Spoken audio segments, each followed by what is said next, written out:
Então, turminha, vamos lá começar a nossa avaliação de história. Quarta avaliação bimestral, nossas últimas avaliações do ano.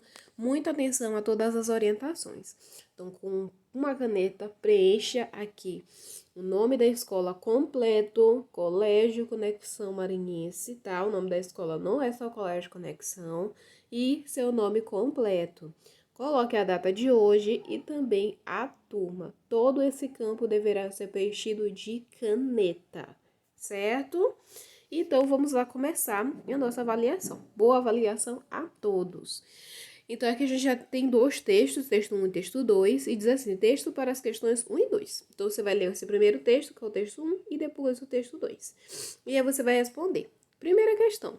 Compare os conceitos de cidadão da Grécia Antiga e de ser humano da Declaração Universal dos Direitos Humanos, o texto 2. Qual é a principal diferença de acesso aos direitos políticos entre os dois casos?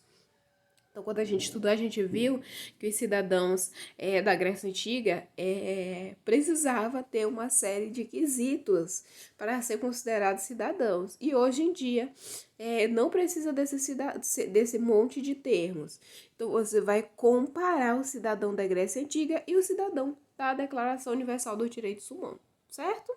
Questão número 2 diz assim, destaque a importância da Declaração Universal dos Direitos Humanos para a história da cidadania, a partir da leitura de seus artigos 2. Então, você vai dizer qual é a importância da Declaração Universal dos Direitos Humanos, tá?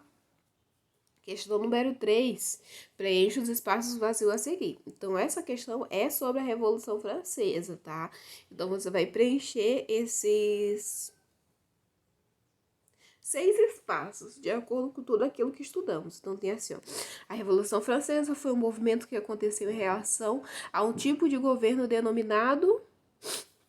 Qual era o tipo de governo? Você vai colocar. Nesse governo, apenas membros da e da recebiam benefícios e tinham direitos políticos. Por isso, os revoltosos, guiados por guias, exigiam a aplicação de direitos a toda a população. O movimento conseguiu derrubar o regime anterior. No entanto, nem toda a população conseguiu os direitos básicos.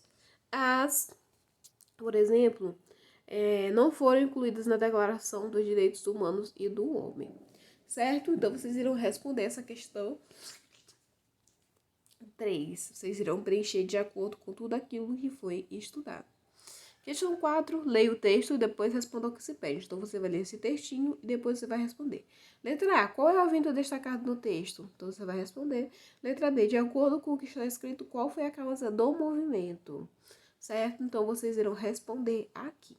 Questão 5 diz assim, a campanha direta já. Nós temos um textinho sobre a campanha direta já. E aí você vai responder, o que foi a campanha direta já? E qual foi o resultado desse movimento de acordo com o texto? Então, são 2 perguntas, tá? Então, o que foi e qual foi o resultado desse movimento? 2 perguntas, 2 respostas. Questão 6, tem um textinho, tá? E aí você vai dizer, tendo como base a definição acima de patrimônio cultural, explique por que ele é importante para o país. Então, você vai dizer por que o patrimônio cultural ele é importante para o país, certo?